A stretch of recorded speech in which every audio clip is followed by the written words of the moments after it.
Hi everyone, this is Soul17. Let me first like usual. I own these pictures. I made thumbnails, not a paid video. So, sorry it took me so long. I just been kind of like trying to make something, but I had something going on that prevented me, made my internet slow, and well, it just kept on basically happening where I just couldn't make it. So yeah, yeah, let me just say what's about this video real quick and what's gonna happen. Well, I'm kind of trying to figure it. How does Izuku become the crow? Because I wanted to make it totally different from, well, the comics or the movies by putting a little bit of a spin on it. So, I wanted to make it an interesting idea. And I thought, well, Zuko's gonna be, 13. Going into high school. He has nobody at the time, so how would he become the crow? Then I remembered the gods of Olympus, or any god per se. That has to do with death. So, basically, I started thinking, Hades. And then I thought, Percy Jackson. I made a Naruto Percy Jackson crossover, so I wanted to make Naruto. Not Naruto, I meant to say Deku. Well, My Hero Academia crossover.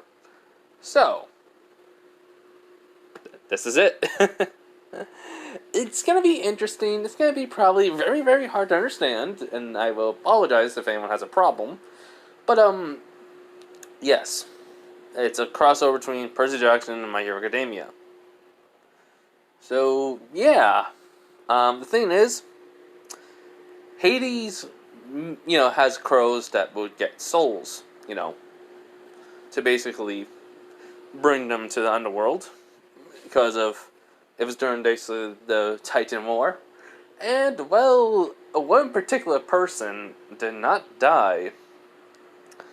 He basically came back and literally became the first ever crow. So in a sense, Hades found out, Hera found out, Athena, and Hestia. They all know what this crow did. And the fact is, this crow had a lot of Hades' power in it. Because it was basically holding many souls. And because of this crow that was basically waiting for this person to die before it can bring it to the afterlife, this person became the very first ever necromancer and went after two beings, which you'll find out later. So in a sense, Hades is going to do exactly the same thing again, but in turn, it's going to, you'll see. I'm going to just get to start since it would be taking too long. So let's just get into it. This is what Deku became the crow, part 1. So, as we all know the same story for Deku. He basically is quirkless, people bully him, Bakugo tells him to take a swine dive, so sludge villain attacks, he almost dies, and, well, All Might tells him he can't be a hero when he's on the roof of a building, as he is contemplating something. So, he basically looks at the actual edge of the building, looking at it. He was on his knees, tears going down his face, he's not even crying. He looks broken. So, he decides to walk over, and as he hears the explosion in the background, does not even care, and, well, he jumps. He says to himself, looks like I'm gonna follow your advice, Kachan. Hopefully it'll work in the next life. And nothing. But, we shall do a little bit of a time, going backwards on time, an hour later. Well, yeah, an hour before, I mean. As we are in the underworld, Hades is furious with Zeus. He basically is outraged at it for the one final time that he basically broke this very patient camel's back. He finally says, enough is enough. If Zeus will not do anything about our father, and not basically keep an eye on him, to have someone there to protect, to keep an eye on him what he does, Even if he is basically imprisoned in Tartarus, and basically is in pieces, our father is still stronger than us, in many ways. He's basically a titan of time. So, he basically takes a deep breath in and a deep breath out, as he goes to his throne and sits down. As he sighs, as a thought pops in, an old memory of where he very first saw a human, no, a undead human that is between life and death, took on a titan and a god. As he basically has a smile, because he asked this person, was it worth it, before he finally died. All that person said was, to avenge everyone that they killed, to avenge my loved ones, my sister, my mother, my father, my wife, my child, my grandmother, my grandparents, my friends. It was. It's worth killing a god and a titan. As basically the man walks back all the way to where he was dead and, well, falls dead. He goes back into the grave that Hades buried everyone that he cared about. All the villagers, all the people. And, well, because of that, Hades only had respect for this ever human. He had respect for others, but this one was the one person that he would never, ever put above anyone else. Well, put under anyone else. So, he decides, all the gods have agreed after this that the crow shall always be needed or be around after said loved ones were wrongly killed. And basically the loved ones, basically the person that they, that died, that loved that person, would come back and take vengeance into his own hands and become that justice that they deserved. So, that's what he's done. All the gods have agreed, because in every area he needed permission, but they all made a contract saying it shall be allowed that a crow to basically bring someone back that has basically been killed and lost someone they loved. And throughout history, throughout basically many times the movies of the crow and the comics, it has happened. The movies are basically the kind of source, not the source material, but more of the, more basically the ways of basically how many crows have been, but there have been more throughout history. So no god can deny that this should not happen. This cannot happen, or basically that person is not around. But the fact is, he's thinking, the crow could be his champion, his warrior, but they need, even though that one crow, the very first one, had the power of had the power of a god within him. Not fully ingrained into the system, because he made a massive horde of basically skeletons and zombies to follow him into battle. Only that much power was basically by a necromancer or a demigod. So, as Hades is making the crow, basically literally just a crow, he's basically imbuing it with symbols on it. Runes. Basically symbols, whatever. Basically only known in the underworld. As when the crow is fully formed, Hades decides this. He gives the crow a quirk. A quirk of immortality. Pure immortality. To never be killed. To never be stopped. To never, ever to basically be away from this person that it will choose to be the crow. As the crow as the animal crow is literally basically, flapping around, basically lands on Hades' shoulder, Hades says this: find someone. Find someone very strong-willed.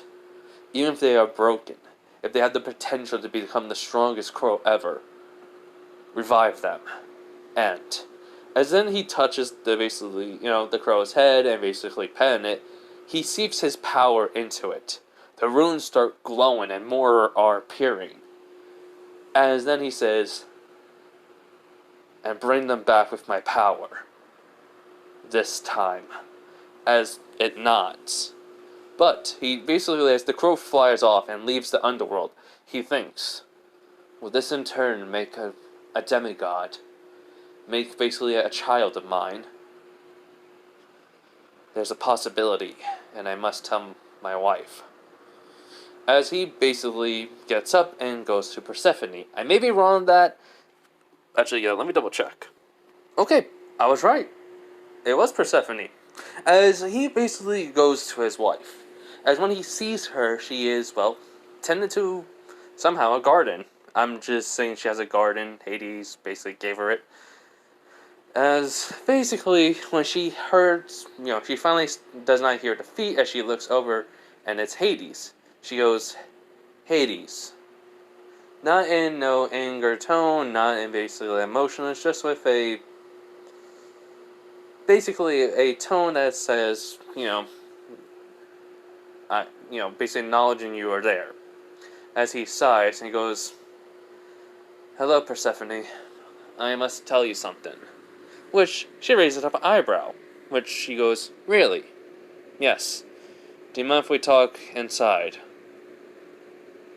She basically is wondering why, and so she decides to say yes. And, they go inside. So, when she sits down, Hades basically, sits down across from her and says, I've made a crow. Which she basically is blinking, and she goes, what? Yes, I made a crow. To find someone to turn into the crow. Which she literally is just in shock. She goes, you haven't made one in hundreds of years. Which he slightly chuckles and goes, I know.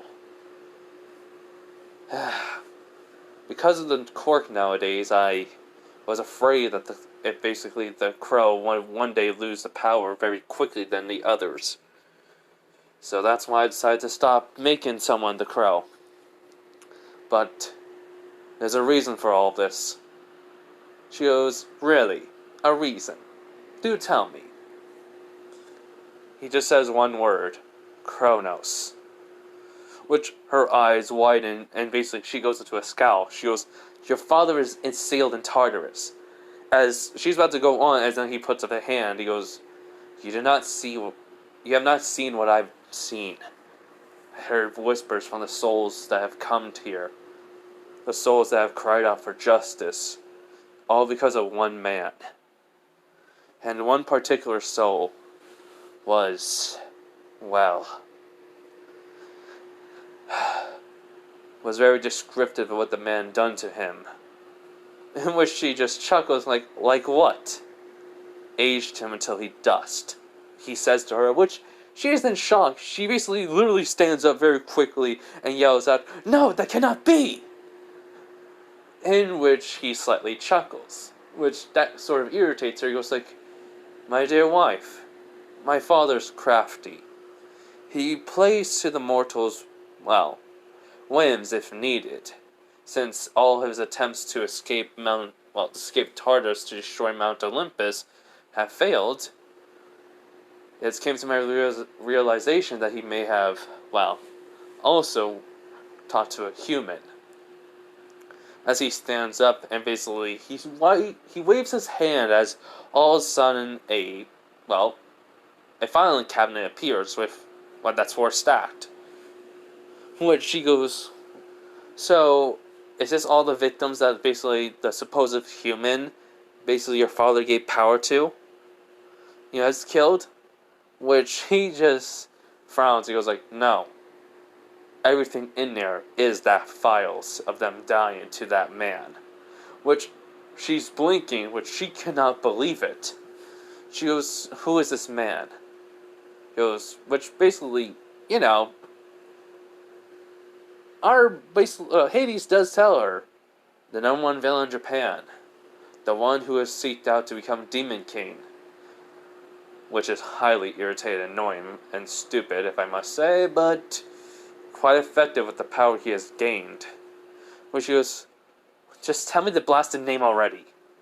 Which he just has a slight grin and goes like, temper, please.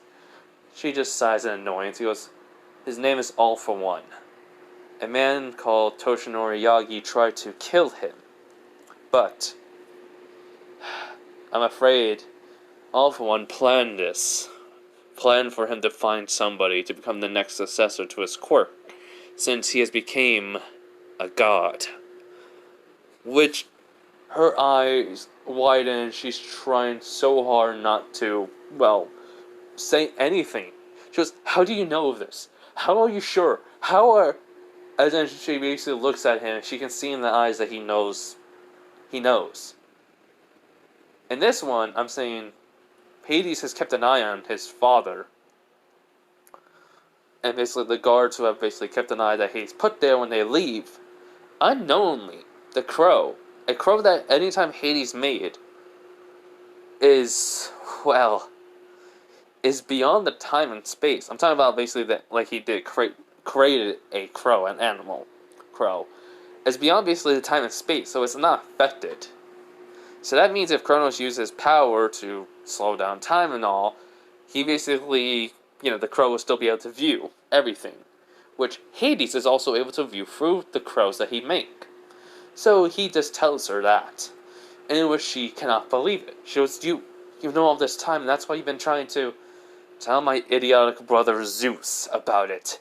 But he swears that our father is nothing more than gone, dead. That fool. That arrogance of him. That is why I decided to make a crow, to find a human to turn, or to bring them back into life and death. But in turn, I have no choice in the matter. Where she goes, what do you mean? I know the crow can kill a god and a titan. But to kill someone that was given power by Kronos? That'll be impossible. The odds of that will be stacked against them so far that not even basically multiple gods helping them, or by basically giving them blessings, would actually succeed. Only as in he finished, a demigod will be able to succeed in this task. Which she understood what he means. She goes, no, you didn't. Which he sighs again. He goes, yes. I put a lot of my godly essence and power into that crow I made. To find somebody to awaken them. To turn them into undead and in between life and death. Become the crow to finish off All for One. And ruin my father's plans. And even maybe kill Kronos himself finally. The plan's not 100% foolproof, but depending on how this person is, we may have a chance. Which Persephone can't believe the determination in her, basically in Hades' eyes, her husband's. She hasn't seen this in a long time. And in turn, but then she basically gets a scowl, be like, so, what about those two? Which he goes, the other two children that I had. She nods. Which he says, they're safe. I put them in a place where there'd not be any harm to them. You know this. She goes, yes, I do. But will you forget about them if he looks at her with a little bit of anger in his eyes, but then the anger slowly goes down, which he thinks, I cannot ruin this chance. This has been a while since we talked. Like this in a long time. So he sighs and be like, no, I will not forget them. I just want to protect them. Besides, I tried to save them all that night. Which she didn't really knew about it. All she knew is basically he found his two children and that was it. She goes, what do you mean? When she looks at her with a little bit of confusion, goes, like, did you not know? She goes, no, what? He goes, oh. About the two children, the mother of them. That night I went over to save them before my brother tried to kill them. I only saved the two, but not the mother. Which, to be fair, she would be in shock that Zeus would literally try to, but then she remembers it's Zeus. She just sighs and goes like, so that's why you've been doing everything you could to protect them, not just because they're your children. Which he nods. It's an act to redeem myself from basically not saving her. So if you don't know who it is, read the books or look it up. It's your guys' choice. But anyways. So, she just sighs and be like, well, if this does become a demigod, this will be the ever first demigod to be in between life and death. He may never be able to be killed. When she nods, but then she goes, but what about the crow, the animal? That basically will be his guide, his helper, which he basically, puts a hand on her shoulder and says, I made the crow immortal. I gave it a quirk. Which her eyes widen. She goes, that's ingenious. What about is it immortality? Which he nods and would ask basically questions about it. He says he thought of every immortality basically this one quirk could have before he created it and gave it to the crow.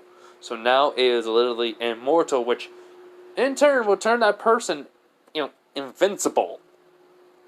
Nothing will basically keep that person from killing his targets. Or anything, really. So now, we go to Izuku, who's basically, dead, and basically, something's flying. As we go to where the crow will land right next to him. And, strangely, it will basically look at him and basically poke him on the head. Poke him again, until basically he pokes him on the hand. Jolting up Izuku. He goes, ow, ow, what the?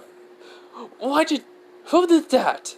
Which, in turn, he sees this crow on the ground looking at him, tilting the head.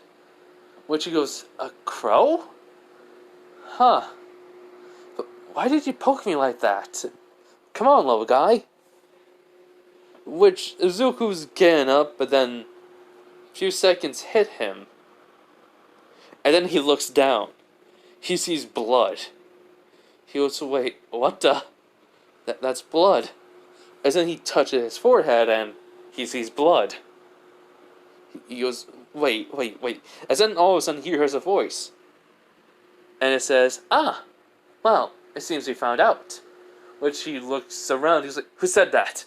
Who's there? Which the voice says, oh, down here, the crow. Which it looks down, the crow is basically talking to him. Because how are you telepathic? Anyways, I have revived you. Mostly, sometimes this has never really happened with people. Then the crow is never supposed to basically talk to they're basically a guide, never supposed to talk to the person that becomes the crow, is known from history. But you are a unique case. You see, I've been given a task to find someone with an unlimited amount of potential, or a vast amount of potential that I would find, and I'm very surprised you have a good heart. So, I decided to revive you. Which he goes, revive? That's impossible, revive is a loose term. You're still dead, but you're just, alive. You're not undead, not rotting, immortal, per se, but alive nevertheless. We need to get going. We must go home. Oh, and to warn you, you should have lost all your memories. But, with basically what you have become, I figured basically hitting your brain a couple of times, seeping the power into you right away, through that way, and then hitting your hand would have been a good way to basically keep your brain fixed and perfect. And remember who you are. After all, you are Izuku Midoriya. Which his eyes blink, he goes, right, I'm Izuku Midoriya. And then basically he starts to basically, go through his memories and remember everything that happened. He goes, and I'm a quirkless loser. Which basically the crow jumps onto his shoulder and like, no, a quirkless loser you may be, but you are so much more now. Do not worry. You are something that even a quirk cannot understand, cannot be. It is fascinating to most people. But, nevertheless, let's get going back to your home. After all, Someone may be waiting for you there. Besides your mother. Which she may know what has happened due to I saw a helicopter watching in the distance. Which Izuku's eyes widen. He goes like, wait, there was an explosion. He goes like, yes. Yes. You were lucky. Someone nearly died there, but he's highly injured. Cannot become a dear hero, but what I saw from him, he was not worthy of becoming the crow. Which basically was like, wait, what do you mean? He goes like, do not worry. Come, come. Let us go. As basically the crow, jumps off of Zuko's shoulder, flies off. Which the crow is thinking to himself, why did I just speak like that? Well, until he gets used to basically me talking to him, speaking like that, like I'm basically older than him, yeah, that'll help.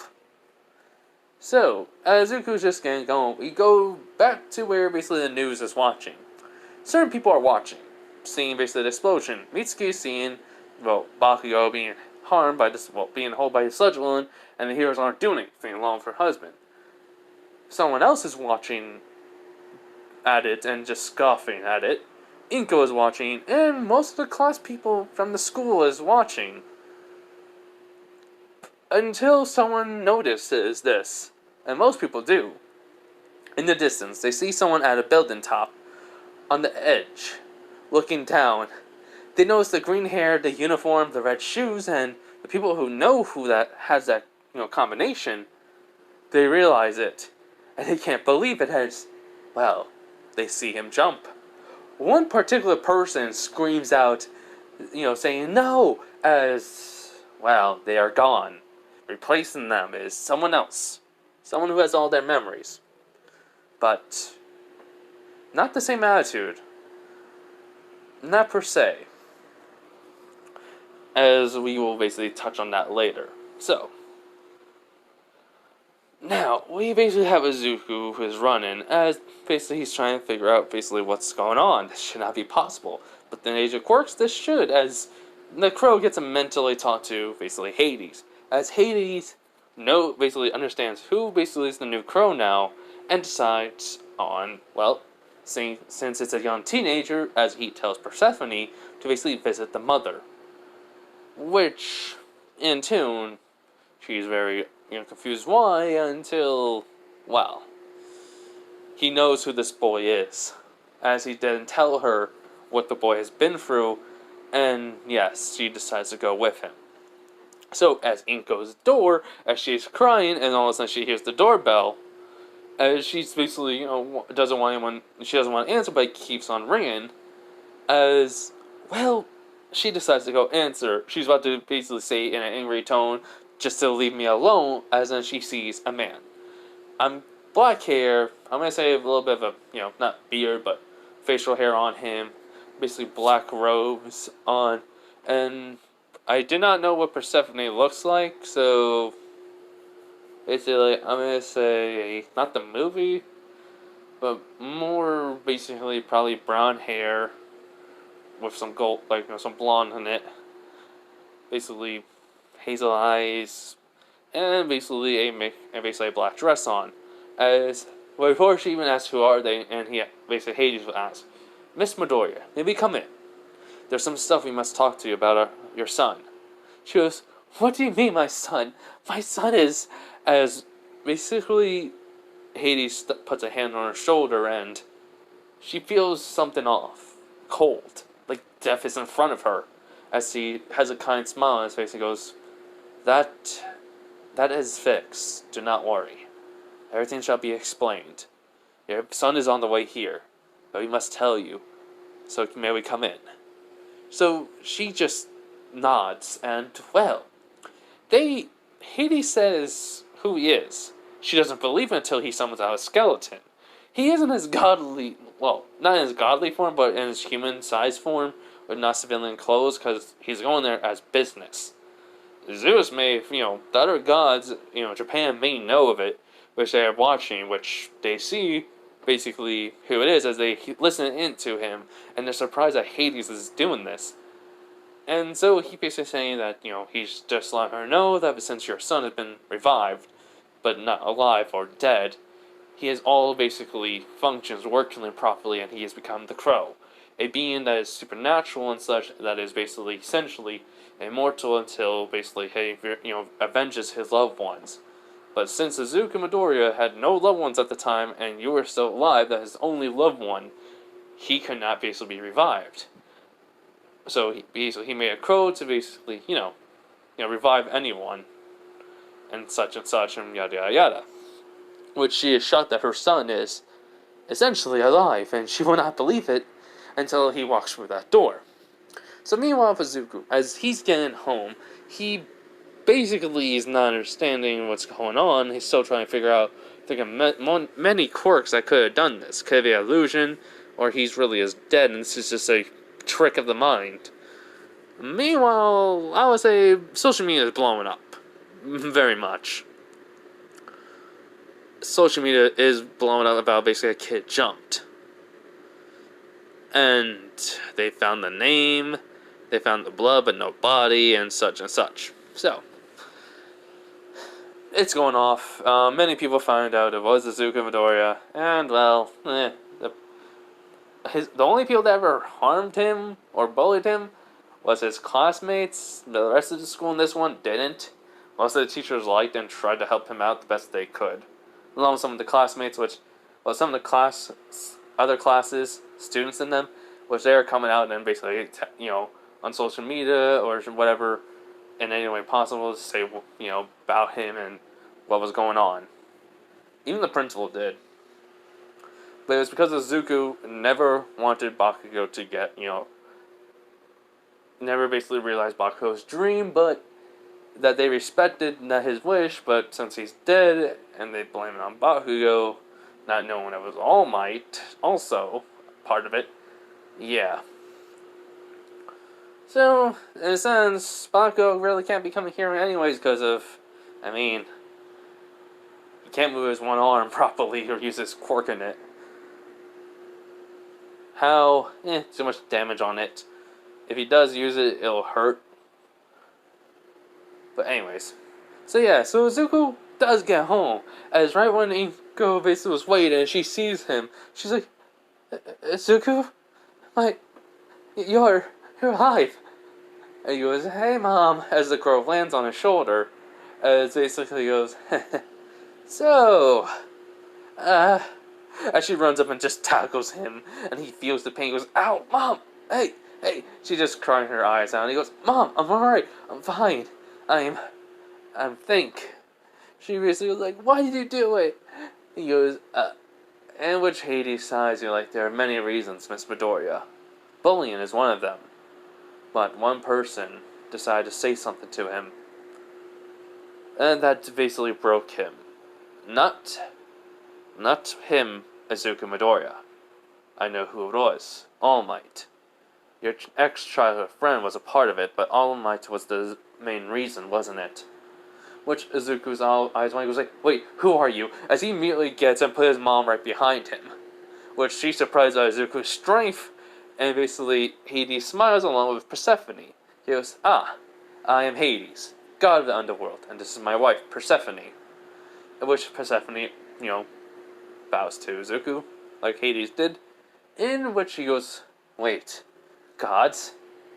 I'm sorry to say this, but gods don't really exist.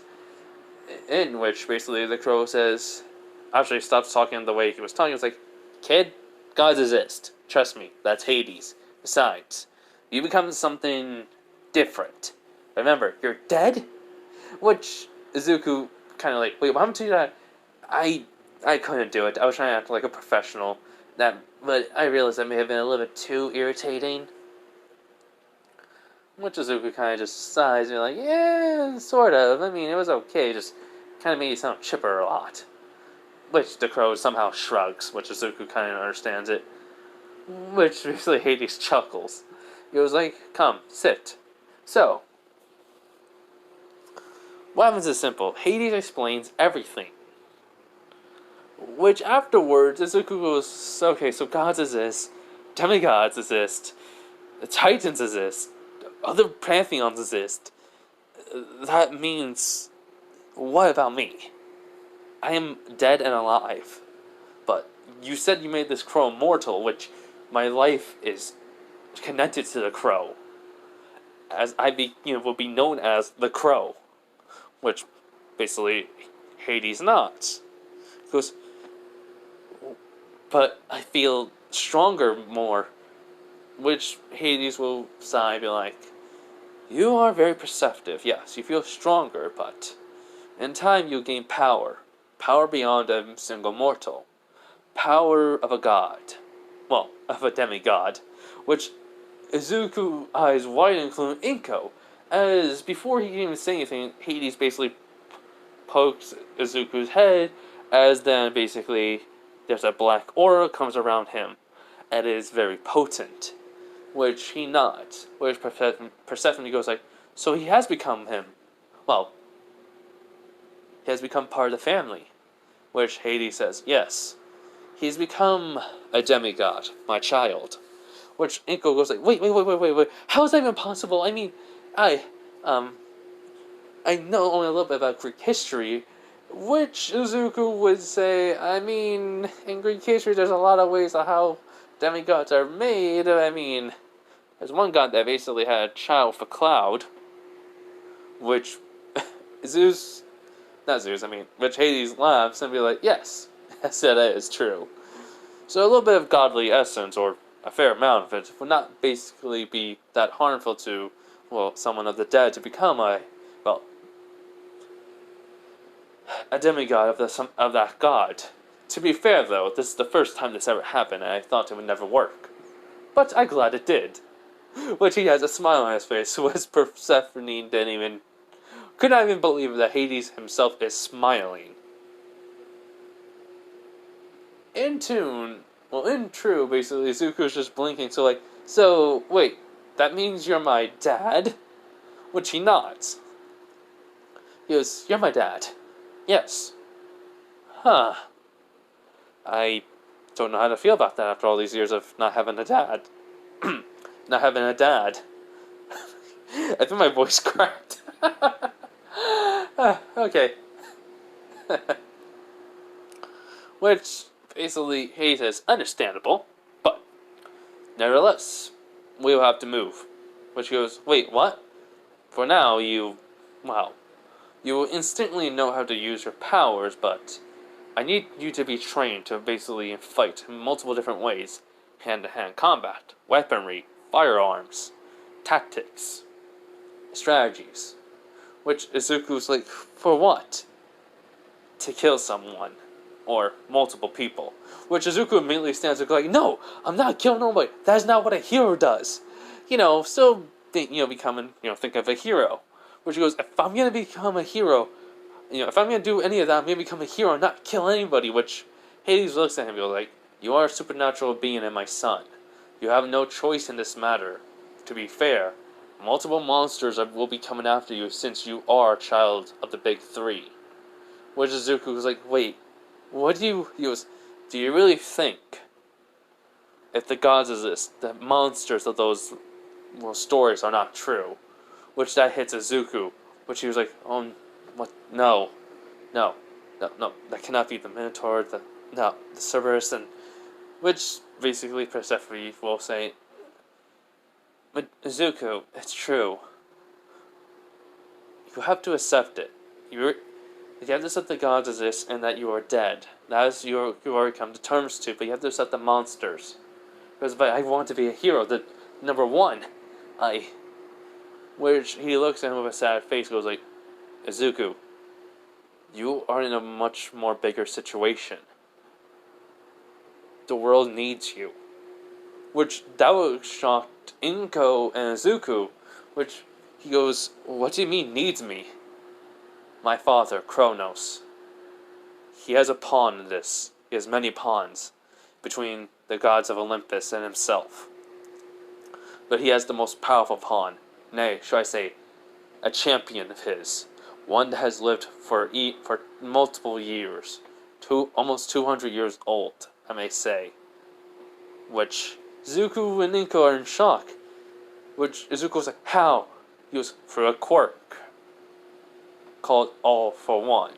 As he tells them the story of All for One and One for All, and that basically the user of one for all is All Might, which that really does tick off Izuku. So he says, so he literally will say, he told me it's dangerous if I became, a hero because I'm quirkless, while he was given that power.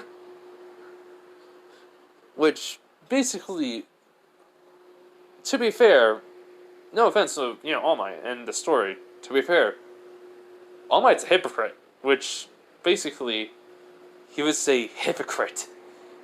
Which Hades looks at him and said, I understand your frustration, but he was quirkless and it was hard for him, but not as hard as you were treated. Which Izuku would just look at Hades with a little bit, with understanding, but anger a bit. It was, and besides, you let him basically, his words hurt you. You made the choice. Was your choice to jump, Izuku, not All Might's. Which Izuku basically eyes wide and looks down in a little bit of shame. Which Persephone goes like, you may be dead, and alive, but you're still human. Do not ever forget that. You're allowed to feel anger. You're allowed to feel hatred, Izuku. Which Inko would not go like, yes, Izuku, that's true. It's okay. I think I sheltered you too much. Which Izuku was like, what do you mean, Mom? You didn't. Izuku, I worried about you so much, but I never tried to help you. I tried to fulfill your dream because I was worried that you may get hurt. But I failed to realize that you may have already been hurt multiple times already. I didn't try to get you any lessons for self-defense class or try to help you basically get stronger. I was just there helping you, giving you strength by basically just surviving, not truly helping at all. I failed, she would say, which Izuku will hug his mom and just say, no, she didn't. Which, basically, Hades and Persephone would just sigh, well, not sigh, but smile at that. Which, Hades says, yes, you didn't, you didn't, Inko Midoriya. You succeeded as all parents should. Which I and my, siblings should have basically also not have done. You are better of all. Well, you're the better out of all of us. Which, Persephone is kind of shocked and mildly surprised that Hades will admit it. Which he goes, what do you mean? He would sigh and literally tell what Zeus's law and such, and that basically, that they cannot interact with their children. So, directly, and that, most gods don't help out their children much in any way. So, yes. So, basically, Izuku would basically look at Hades and be like, but does that mean you will? Which Hades nods no. And Persephone says, you're a different case, Izuku. You're not just a son of Hades. You're his champion. The one to fight against, basically, a titan and a human god. Which, basically goes, wait, you said the pawn, all for one. Does that mean my father gave some of his power to All for One? He has seen the future. He has basically planned out everything particularly to his way. He has alternate time to it where he will win. He has a power over time itself. So he knows all. But the crow, the animals I create that are basically a crow, and the person that becomes the crow are, out of the picture of that time. Which he goes, so that means you are beyond his power. You are truly beyond his sight. You cannot be seen by him, nor my father. Which Izuku, sits down understanding. So that's why you need me to kill him, right? He nods yes. And also, I need you to be trained to kill the monsters that'll be after you. And people. Which goes, what do you mean? He does sigh again and be like, there have been many souls on this earth that have not basically gone to the other side, I'm afraid. Which Persephone is actually in shock. Which she goes, wait, why? That shouldn't be possible unless they're the loved ones that basically cannot be fulfilled until that person died that killed them. Which Izuku goes like, so they have unfinished business. He goes, more like the person that their loved ones would have died before, before basically, or after, the person that cared for that person died. The one that would become the crow would basically avenge that person. Kill all the people that killed them. Them and their, basically the loved one. But since you are the crow and I cannot make another one, you will have to do that. Which Izuku just is in shock. And the only way I can do this is by killing them. Yes. Which Inko wants to say something that her son's not going to be a killer. But he goes, but would that make me? Which basically he says, the rules of death, where you will go afterwards, is beyond basically the reach. But basically beyond you now. You are immortal, Zuko. And as my champion, you will not die. You will basically avenge these people that I will tell you to avenge. Find the people that killed them. And basically let their souls be free. You will be doing a good thing for them. As you will understand as I teach you basically in the underworld. Which Izuku's eyes widened. He was like, wait, I may be leaving my mom? Inko's in shock and she's about to say something, which Hades goes, no, you're not. In turn, that's shocking Persephone and Inko and Izuku. Which Persephone goes like, wait, what? He goes, the monsters will be after her. Kronos will be after her. And Hades will be after her. Not Hades, I mean. Alpha won't be after her since Izuku was a part of the time, and Alpha will be very particularly interested to see he's gone. So in turn, we must basically keep her in the underworld as safety. Which, yes, this in tune basically will have Inko be in the underworld. But she goes, a mortal cannot survive. Only a demon won't survive for long unless as he basically gives Inko something, an item. Which in turn, she basically asks, what's this? He goes, a bracelet. It will be attached to your skin, never to be off, because this will allow you to stay in the underworld for very long periods of time, or stay as long as you want. Your soul will not be leaving your body at all, if you are worried about that. And so, Inko would take and put it on, and Izuku asks, so, when are we leaving? He goes, as then he just snaps his finger, as then multiple different undead creatures come out and basically start packing up everything in the house. He goes, as soon as everything's done. Which, yeah, Izuku goes help pack his stuff with the undead creatures, along with Inko, as Persephone goes like, is this the right thing to do? Zeus will, as basically goes, I do not care what my brother thinks. He's a fool to basically think our father is dead. And besides, that boy, did you not see it? How much potential he had. If he went to waste and died, this world would be doomed. Which Persephone would nod. So we are doing the right thing. Which he would nod to that. And he goes, and who knows? Maybe you think of him as a child of ours. As he has a smirk, which Persephone would just scoffs at that. Well, to him, you're like, basically saying, well, if you want basically have a child with me, then give me one. Which he would just, slightly chuckle at her. And then he thinks, it has been a while since she's ever acted this way towards me. It's nice.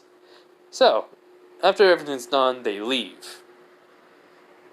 After Inko calls up and says goodbye to most people, we go to Mount Olympus. You see, a god was cast out from the Olympus for the very longest time. Since, well, they did something that basically almost had a war with basically with the Norse, basically the Norse pantheon, or well, the Viking pantheon. Basically, Odin, Thor, Loki, that pantheon. I think I said is the Norse. Yeah. As basically, it was because of Thor was making basically non-rude but joking. Well, was joking, trying to have a fun time, but basically this one was invited due to basically being friend with another goddess of the hunt. If you don't know who it is, it's fine. She was supposed to live out her life as punishment as a human for multiple times until the time is up. So yes, they have lived through multiple time periods. They have seen they have seen after the quarks were basically, being born, how people reacted, and then basically how it kept on changing until the present time. She was watching the news as she was basically reminiscing on how she met someone who was basically helping her out. A green-haired boy with green eyes, with a kind smile and freckles and basically scrawny. As basically she remembers herself basically just, basically trying to walk to school, as then she trips and basically drops stuff on the floor. She goes, crap. Hopefully I can pick this up and get going quicker to school. As then she knows someone helping her. As she sees, it's a man, a guy, basically not a guy, it's a teenager. As she scowls at him, she goes, why are you helping me? Which basically, yeah, we know it's Izuku, but he goes, what? Oh, it's the right thing to do?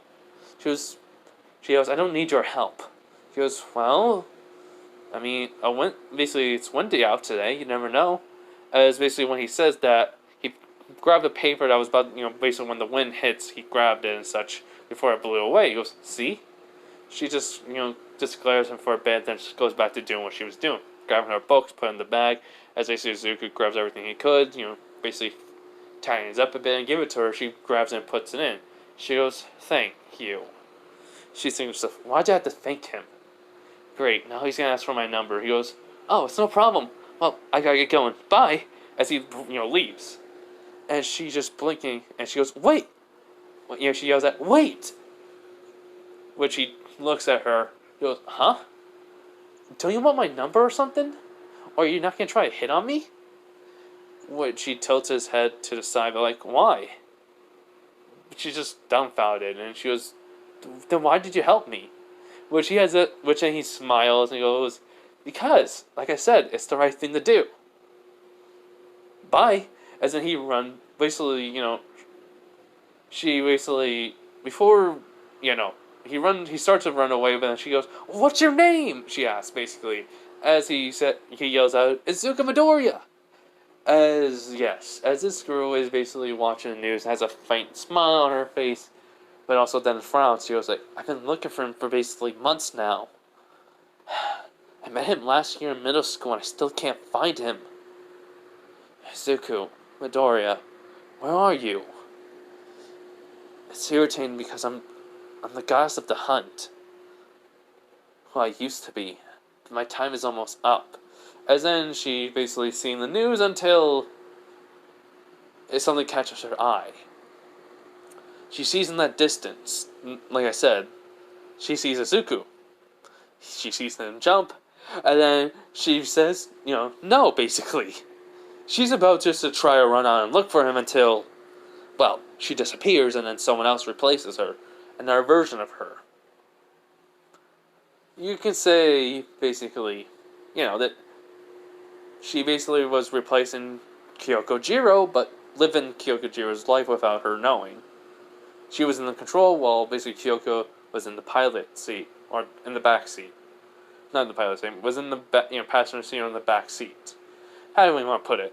So, but when she was leaving, she started, crying, tears going down her face, because she wanted to get to know Izuku Midoriya. Want to know basically more about him. And so, what happens is this. Also, by the way, the Percy Jackson timeline is basically 12 years old, or basically younger. And,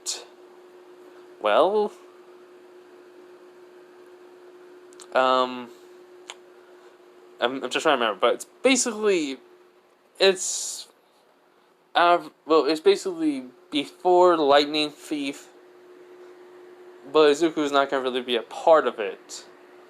He's only gonna be near the end of it, but then be more into the Sea of Monsters. But I will probably have to read the book more and basically do more of basically the Percy Jackson art or whatever, just so I can get to the Sea of Monsters one. So this may take a bit. I'm not going to go and read basically the whole entire Percy Jackson book of Sea of Monsters. But, I mean, to be fair, it would be kind of interesting to have him be a part of the whole entire story. But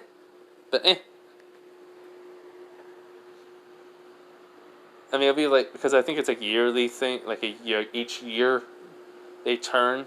But I do not know for sure, but hey. I can tweak it a bit to make it work for the story. So, anyways. As well, at Mount Olympus, Hera and Zeus. As Zeus says, she's coming. As with a bright light, basically, he says, my daughter, Artemis, welcome back to Mount. As then they hear crying. Hera's confused, along with Zeus, until the light basically dies out, and they see just Artemis is crying. Crying basically hysterically, which just shocked Zeus and Hera. Zeus cannot believe it. His strong-willed daughter, who has never cried that he can remember in his whole entire life, that she is crying now. But to this much, this is unheard of, he's thinking, as Hera never really had basically, I would say, never had anything against Artemis, or never really hated her, or it's just, she was indifferent, but her motherly instincts take in, and she rushed over, basically, to Artemis, but then, basically, she sees Artemis about to run off, and then holding her, and she says, let go of me, let go, I have to find him, basically, she would say, which, that shocks Zeus, which, Zeus would get down there, and basically hold Artemis, which, basically, he would ask, Artemis, what's wrong? Basically, Apollo knew Artemis was coming, and then basically he's basically opened the door. He goes like, "My little sister, you're back!" As then he hears her crying. He was like, "Father, let go of me! I have to find him." Which he goes, "Find who, Artemis? Artemis, tell me." She basically, just just doesn't care. She doesn't know who's there. She goes, "I have to find him." Basically, which Hera will say, "Find who?" She would then say, "Zuko Midoriya." In which, basically, he was like, which Hera was, who is he? Well, not who is he. Who is this person, Zuko? She was, he's someone I want to get to know. Which would be kind of be a shocker since it's a he, so a man. Which, basically, Zeus wanted to question more, but she can see the look on her, so then basically, he sees Hera's hugging her, and then he hugs her, showing not the king of Olympus, but a father. And this has never happened in history, I would think. But, yes. Which, this baffles Apollo. Which, basically after calming down and basically still crying, and Hera asks what happened to him. Why you want to go out looking for him? She then says about how she met Izuku, that he, she saw that he wasn't like every man she thought, and she wanted to know why, so she was interested and looked for him for a whole entire year and still looked for him. And, well, basically she saw he basically was on the, well, not on the news, but saw him basically was on top of a building and jumped, and she was about to run out and look for him, but then she was summoned and she wants to go and find him. She needs to. She does, she wants to basically, to see if he's alive or something, just basically, unknowingly, basically, even to her, only to basically Zeus and basically his wife, wait, hold up, Hera, that Artemis may have actually fell in love with somebody. And, well, even though Zeus will want to basically kill him, to her that he jumped, this is highly, basically, well, not really disturbance since it's immortal, but still, his daughter basically cares this much for one mortal. Apollo, hearing this, wants to basically make sure this mortal never basically sees her, but seeing that this kid jumped and he's basically a father, he cares for his children, he wants to know too, and find whoever basically did this, that made the kid jump. Even though he just wants to make sure the kid's alright. So, they don't know, but basically, she goes like, wait, the news is still on. Maybe they, would basically say anything. As, well, basically Hero asks, where were you at the time? Japan. Basically, so they basically put on the news, and they ask where area, and basically she would tell, and they flick over to that channel, which Apollo, as then she hears the news about Izuku, body missing, but maybe actually dead. Which her eyes widen, tears start to, come out more, and she's nodding no, basically. Because she never got to know him, and she may have actually had a friend that was a man for the very first time. Basically, this, as soon as that happens, Zeus turns on the TV, and basically Apollo comes over and hugs her, which, for the very first time, Artemis never pushes Apollo away. She just starts hugging him and crying, which this actually hurts him a lot to see his sister like this, which Hera basically cannot believe it, nor Zeus, but they have a family hug and until Artemis is passed out. You see, Zeus would look at Apollo.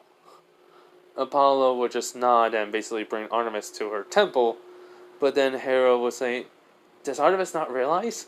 She fell in love with a mortal.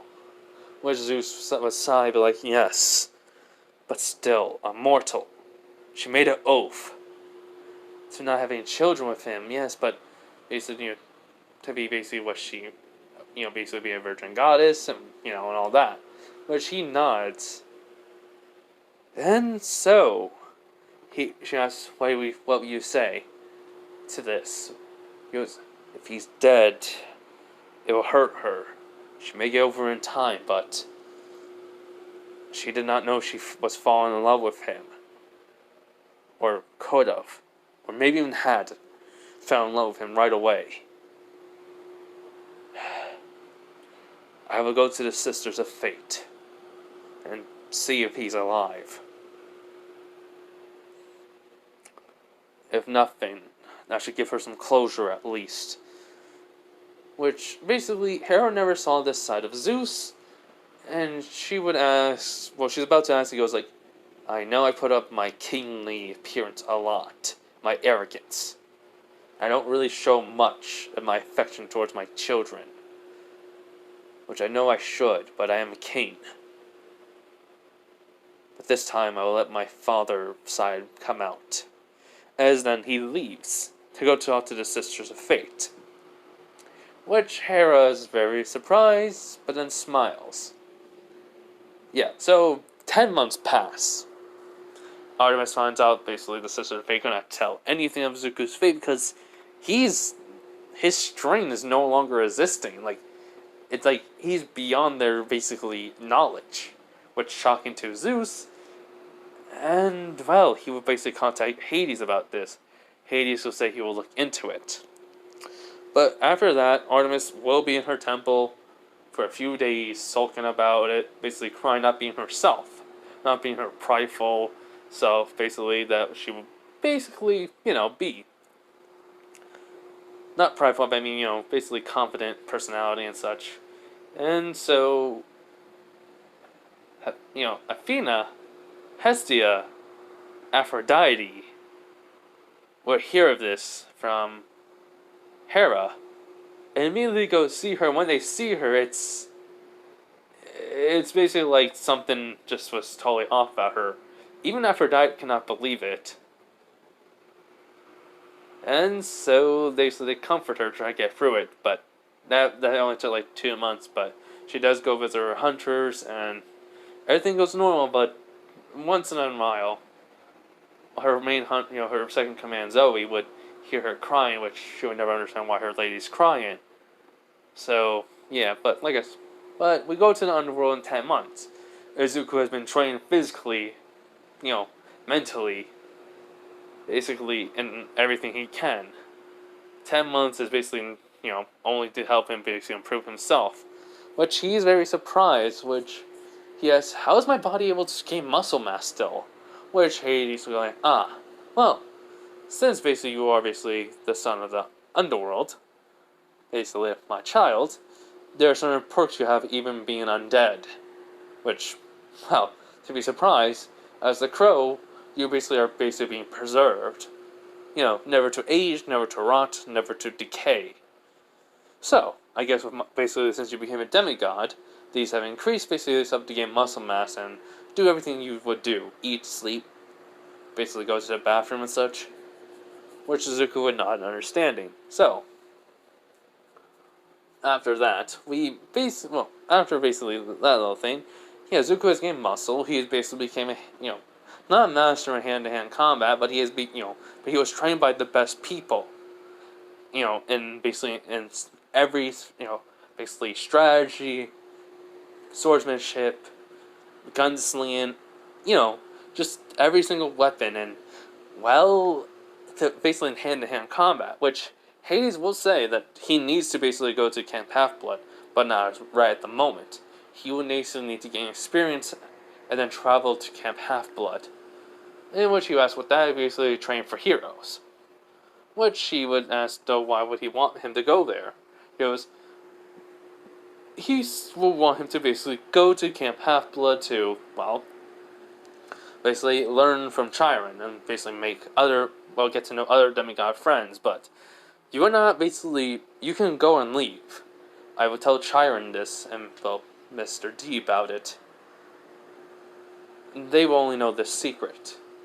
We must basically keep yourself a secret from most of the, other gods at the moment.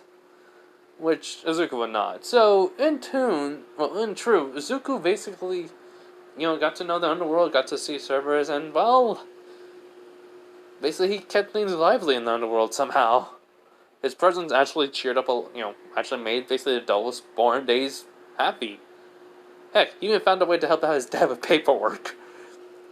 Which helped out, basically. Which actually helped Hades out a lot. And, he actually would spend time with Persephone, with Izuku, and with, Inko. In tune, Persephone was actually surprised that most of his problems with the relationship was paperwork. So, yeah.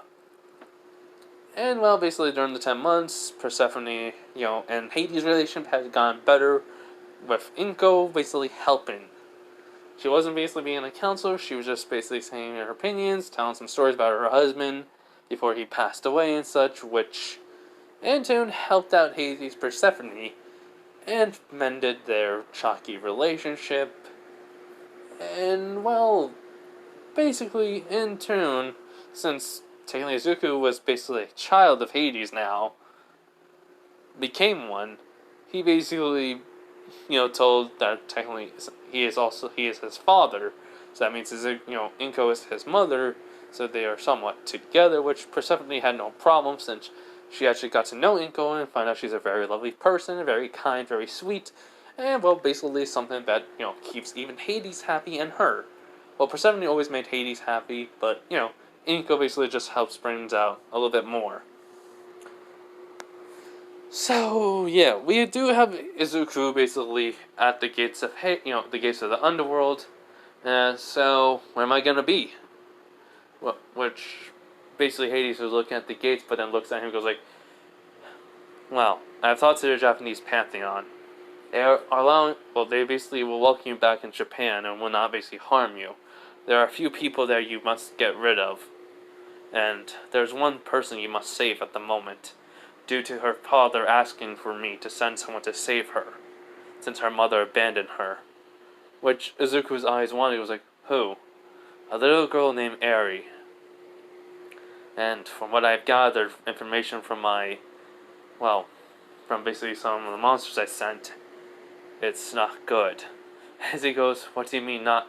As then Zuko gets the memory, well, gets an animal that basically already touched, as Zuko already understands, since he knows he can gain memories for basically his loved ones, if that was close to them. But since he is the crow that basically had no loved ones, but his mom was still alive and such, and now basically that ability can chalk up to anything that he touches that is close to somebody, that he can gain the memories and learn basically their experience. So, Izuku basically touches the bear, well, the stuffed animal / bear, whatever you want to say, as then he sees what Eric has been through, and this brings a scowl to his face, which he goes, I see why you said I need to kill people, as he clenches his fist, which he nods. Hades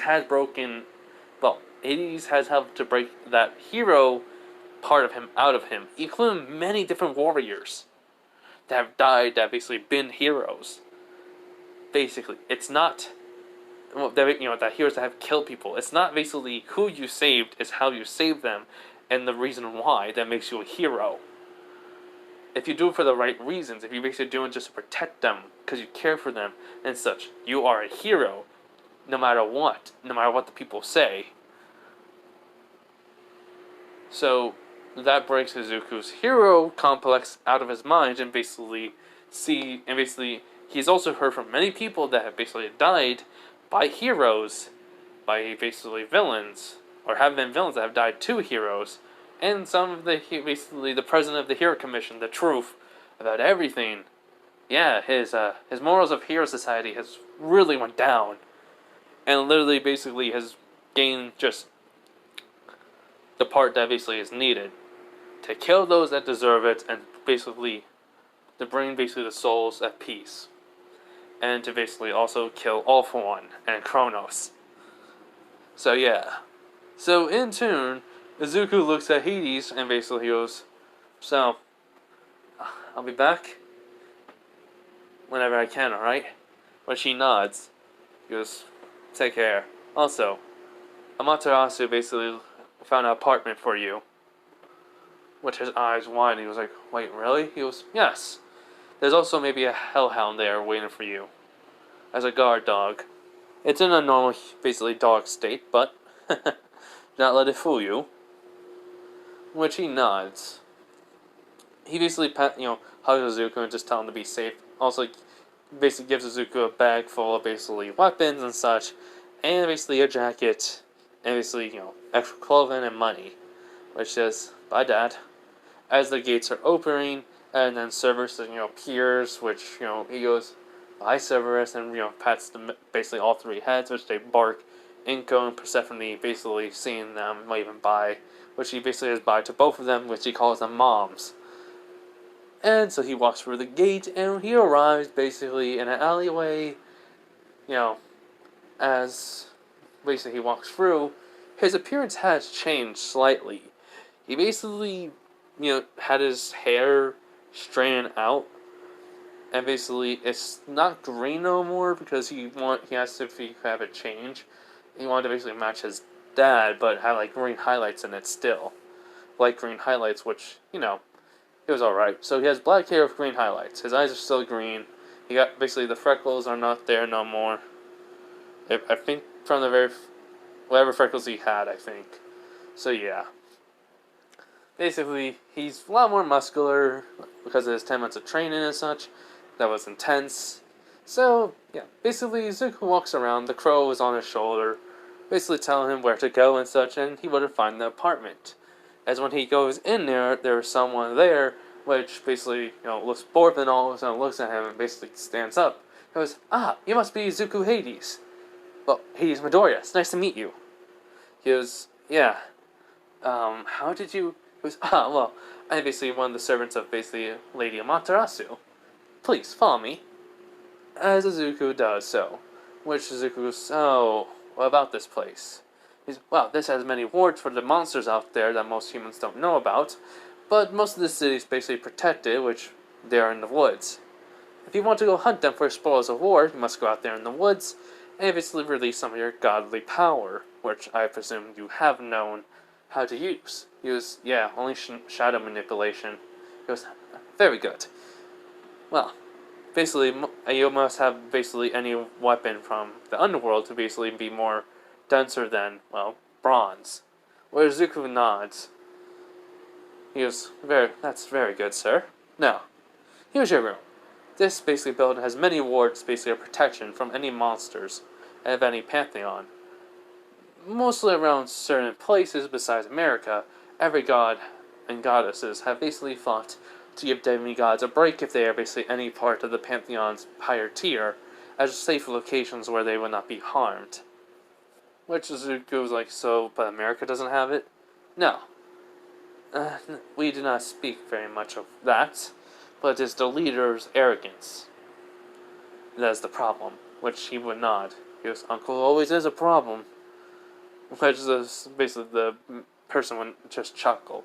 So, he gives Izuku the key and leaves. Izuku opens up, and, well, he sees basically a dog. I'm going to say a husky. I like them. So he sees a husky there as he goes, good boy? Which basically it was ground, but then it just, starts wagging its tail and sits. He goes, huh. Well, didn't expect a hellhound to basically be this way. So he just starts petting the dog, which just sort of starts liking him. Which he goes, I guess basically you only would transform into your true form if a command, right? As he just nods. He goes, good. Tonight I'm going to go after somebody. We're going to have a little guest here. A kid named Mary. You won't attack her, right? She's been through a lot. Which it just tilts his head to the side, and then basically he just shows what Aries been through, which then it just starts growling. Which you don't like him either. Which is just, nods. He goes, well, she's going to be here. And if I can't take care of her at the moment, when I'm out, you'll be here to protect her, alright?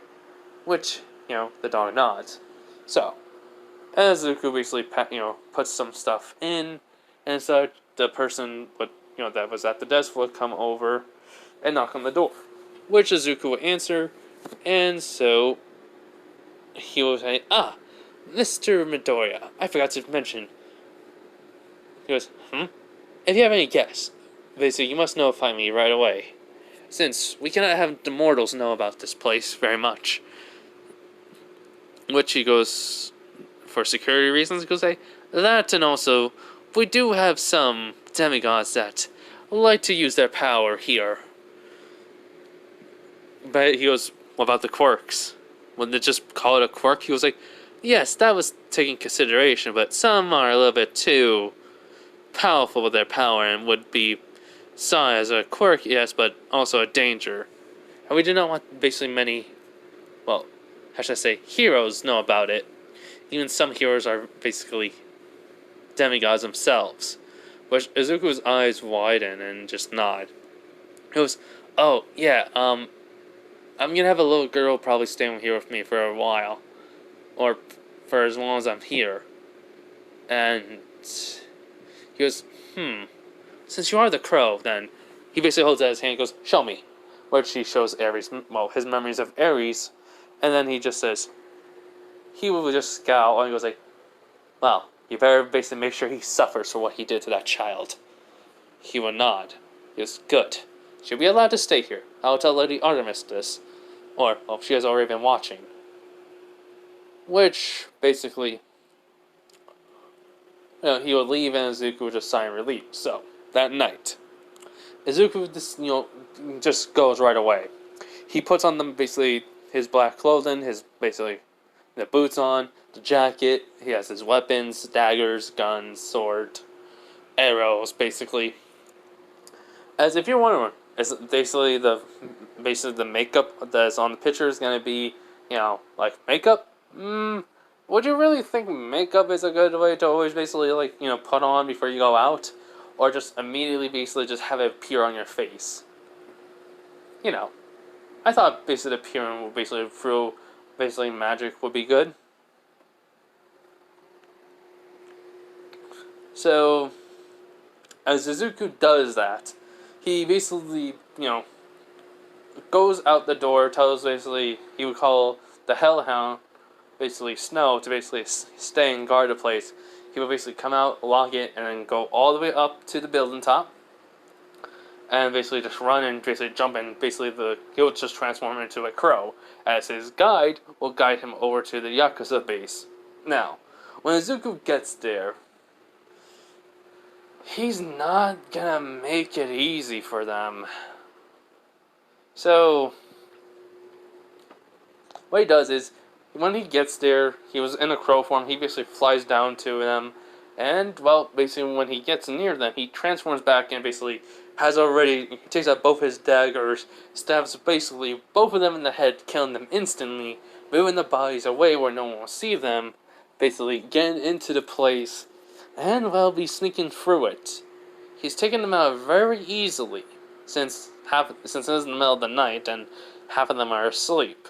He also basically would find a way on how to, well, not find a way, but he will find basically the passage and the passcode by accident, and, well, get through. Now, this is where most of the guards will be awake. So he decides to, well, go with silencer pistols, and basically he has normal guns, well, normal bullets, since they're monsters. And he takes out each and every member very quickly. He is not letting none of them basically live. He has no reason to, since basically, if they are helping him, he will probably not let them live. And besides, there were probably the only 3 that I think he would let live is the 3 that basically, the one that eats, can eat anything, the one that can make diamonds that are fake, or not even diamonds or crystals, and then the one that basically can pull things to him. Basically, he would have accidentally saw what each one of them has been through, and basically let them alive, but he would knock them out and tie them up, and, well, basically will move them all the way up into basically the top floor and then go back. Now, one of the members, the one that would have been able to basically go for the ground and see everything, would have basically find a body. How? Just by walking through it, and he goes like, "Oh crap! There's somebody!" As he basically hears someone there right behind him, and he turns around, and then, well, he basically tries to melt in right away, but then, well, Zuko just finished him off, not hesitating, as the guy just dies right when he's halfway through the ground. And so Izuku basically goes multiple ways. He snuck through, basically. He's taken down them, but right when he's basically again near Aries' room, he hears someone, "Hey, there's someone here! Tell overhaul!" Which he just sighs. Immediately turns around to shoot the guy, basically goes like, "Great. I'm gonna have to deal with him now." He basically, basically stops using silencer because he says, "There's no point in this." He puts them in his pocket, basically puts both of his guns on his side, and immediately takes out his sword. So, multiple guys basically, running around, Zuko just runs. Each person that sees him tries to use their quirk, making a huge giant ruckus, and Zuko basically not running through attacks, dodging the attacks, take them out, using basically the walls as advantage, even the ceiling, killing them very quickly, not hesitating. So, when Overhaul basically, coming to Aries' room, Izuku was running back with basically when Overhaul was getting to the door, when there was basically a section where it was going straight, but then you kind of made a right turn. They hear basically someone coming from that right turn, as in the person just is impaled right onto the wall, as Zuko rips out the sword and cuts off his head. As he looks over, as he only sees probably 2 members. The one that basically was slowed down with the hair of the arrow, and the other one that I don't really know what does anything, I forgot. But the one that he basically uses to basically get more arms, as Oro goes like, "Who are you? And why are you doing here?" Izuku was like, "It doesn't matter what I'm doing here. All I'm here is just to end you, Overhaul." As then basically immediately grabs the pistol to his right and shoots both of the guys. Well, the guy tries to shoot both of the guys. He only kills one, but the one with the hair that has arrows hits the bullet, blocking. He goes like, "Get her out of here, Overhaul. I'll hold him off." Which Izuku just kind of looking at him, as Overhaul is basically going to the door and opens it, as he hears Eri basically, basically saying, "I don't want it. I'm waiting for enough. It's not time." Which goes, "Can it?" Well, he says, "Come on, Eri, we need to get out of here." Which basically he sees him picking her up and just running out. Then he sees Eri. Eri sees him for a brief moment, but she saw the determination in his eyes to basically, when he looked at her. And then he looks back at the guy and goes like, "You're in my way." He goes, "You're in Overhaul's way. I'm not going to let you ruin his dream." So, Izuku decides he decides he can't lose any time. So, he basically runs over to him. He's a little bit faster than he was in camp, would be after the 10 months of training. But, the guy's able to try to use his slow on him, but he's dodging it. When they get into hand-to-hand combat, this is where Izuku basically, strength is increased, so punches the guy, he feels like his bone's shattering, and then kicks him in the leg, he feels like he felt a crack in it, and he can't use that leg no more, so he tries to use his quirk. He basically cuts where, dodging cuts it, and then immediately runs at him and slices the guy's chest. Basically a slash going down him, which he cannot believe. This kid did this to me. And then he basically, Overhaul just hears a gunshot, which he's thinking, "Crap, how many people did he kill? I don't hear any of the other people. Come on, don't tell me he basically took down everyone. Useless people." So, almost like he hears running, as he doesn't understand how it's even happening. So, when he looks back, he sees Izuku somehow catching up to him very quickly. As Overhaul basically, about to touch the wall, Izuku already sheathed his sword, and when, there's multiple spikes coming out of Izuku, he just jumps and basically transforms into the crow and flies through all of that faster, basically to where he's in front of him. Overhaul just smirking, but then sees the crow, and then all of a sudden, just Izuku appearing, kicking Overhaul, basically in the stomach, sent him flying as he basically drops Eri. Actually has Eri flown up, as then basically Izuku catches her. As then basically he puts her down immediately, tell her to run that way to the corner, basically, as she would, and basically also says close her eyes and basically cover them, in which she would and such, which she doesn't understand why someone basically would be warm to basically save her. As Overhaul was like, you get in my way. As then he basically takes off his, he already has his glove, he goes like, "Besides, Eri making me do this." As, basically, that's what Eri hears at the last minute, before she closes her eyes and covers her ears. As then basically spikes come out of Zuko, as then he just, jumps through one of them, transforms into a crow, and then immediately fries at Overhaul. What he just in shock, as then all of a sudden he turns back to normal, punches Overhaul, breaks Overhaul's jaw, immediately basically then grabs Overhaul's arm, basically breaks it by the elbow, and then such, and immediately kicks him in the knee, and then smashes his hand with his boot, and literally just looking at Overhaul and be like, people like you make me sick. You know that? So, I'm gonna do something. As he just grabs Overhaul though, but cuts off Overhaul's fingers on both hands and basically just pulls him. What Izuku does, he basically pulls him all the way to the outside. As, basically Overhaul, they get on top of a building, and he goes, "You'll die from this fall. So, got anything to say?" But she basically goes like, "You ruined my dream." But it's like, because he broke his jaw. He goes, "Oh, well, sorry. I don't really care. It's a kid.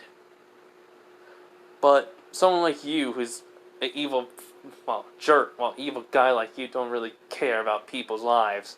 So, say hello to my father for me." And then he basically lets him fall, which, Overhaul basically falls and, hits his head on the ground, and he's dead. As Zuko looks and has no care in his, no care, just says good riddance. Walks away. he goes back into the base, goes over to where Eri is. Eri's wondering if he's dead or not, and then all of a sudden she feels that warm hand on him, and when she looks, he's alive. He goes, "Now, let's get home, alright?" It's a smile, which she goes, "But what happened to him? What happened to the bad man?" He was like, "Oh, don't worry. He's sleeping at the moment. Come on, but close your eyes, alright? It's basically a little bit messy in here." Just, okay. So she basically closes her eyes, and Izuku leaves the area, called the cops, and, well, gets home. We basically now, basically at Izuku's apartment, where the guy at the, well, not the guy, the person at the basically desk seeing Eri has a smile on basically his, on the face, and literally saying, "If you need any help with anything, let me know. I'll basically get whatever I can," which he would not. So when he gets back to his room, well, not room, basically, yeah, his apartment room, or home, basically he opens up the door, he goes, "No, I'm home, and I got the little girl with me," which basically Aries was sleeping, and then she's awake.